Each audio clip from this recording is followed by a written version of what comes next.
அனைவருக்கும் இனிய காலை வணக்கம். நான் இன்று இங்கிலாந்தின் புகழ்பெற்ற ஆஸ்கார் வைல்ட்லி அவர் பற்றி சில தகவல் தர விரும்புகிறேன். 19ஆம் நூற்றாண்டில் வாழ்ந்த ஆஸ்கார் வைல்ட்லி உலக பிரசித்தி பெற்ற புகழ்பெற்ற எழுத்தாளர்களில் ஒருவர், நாவலாசிரியர், நாடக ஆசிரியர், புஸ்தகங்கள் அதிகமாக எழுதியிருக்கின்றார். விக்டோரியா மகாராணி காலத்திலேயே வாழ்ந்தவர். அந்த காலத்திலேயே லண்டனில் குறிப்பிடத்தக்க முக்கியமானவர்களில் இவரும் ஒருவர். லண்டனில் உள்ள உயர்ந்த பள்ளியில் படித்து பட்டம் பெற்றவர். பெயர், புகழ் உச்சத்தை தொட்டுவிட்டார். அவர் தெரியாத நாடுகளே கிடையாது. அவருடைய புகழ் உலகம் முழுவதும் பரவிக்கொண்டேதான் இருந்தது. இருந்தாலும் அவர் குறுகிய வயதில் 46 வயதிலேயே மரணமடைந்து விட்டார். அவர் பெயர் ஆஸ்கார் வைல்ட்லி.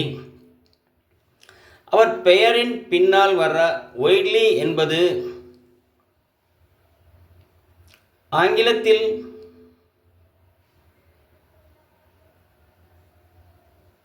காட்டுப்பகுதியை சேர்ந்ததாகவே எடுத்துக்கொள்ளலாம். அவர் பெயரில் இருப்பதால என்னவோ, அவரிடம் அவ்வளவு நல்ல உயர்ந்த படிப்பு, அறிவு அனைத்தும் இருந்து சில தீய குணங்களால் தவறான தொடர்பு ஆண்களுடன் வைத்திருப்பதை உணர்ந்து தெரிந்து குற்றமாக நிரூபிக்கப்பட்டு ஜெயிலில் அடைக்கப்பட்டவர். ஏனோ அவர் பெயரில் வைல்டி என்ற அணிவு இருந்ததால் பார்பேரியன் குணம் அவரிடம் இருந்திருக்கலாம். அதே நேரத்தில் அவருடைய கையெழுத்தும் அவரே அவருடைய தலையெழுத்தை நிர்ணயித்தது போல் இருக்கும். இதில் இணைத்துள்ளேன், தாங்களே பாருங்கள். ஒவ்வொரு மனிதனுடைய தலையெழுத்தையும் அவனுடைய கையெழுத்து தான் நிர்ணயிக்கிறது. அதற்கு இவர் ஒன்றும் விதிவிலக்கு அல்ல. இவர் ஜெயிலில் இருந்து லண்டனுக்கும் பாரிஸ்க்கும் மாற்றப்பட்டு மன உளைச்சல் அதிகம் ஏற்பட்டு உடல் உபாதைகளில் வியாதி ஏற்பட்டு ஜெயிலில் இருந்து திரும்பியவுடனே மரணமடைந்து விட்டார். அவர் பெயர், புகழ் அனைத்தும் இருக்கின்றது. ஆனால் அவரிடம் இருந்த தீய பழக்க வழக்கங்களால் குறுகிய வயதிலேயே அவர் மரணத்தை தழுவ வேண்டிய சூழ்நிலை வந்தது. ஆகையால் பெயரும் முக்கியம், கையெழுத்தும் முக்கியம் என்பதை நான் திரும்ப திரும்ப சொல்லி கொண்டுதான் இருக்கிறேன்.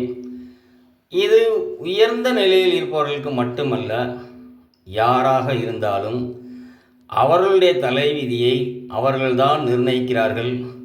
அது நீங்களாக இருந்தாலும் நானாக இருந்தாலும்.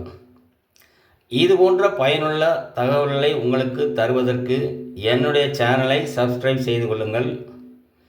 என்னுடைய ஃபோன் நம்பரை தொடர்பு கொள்ளுங்கள்.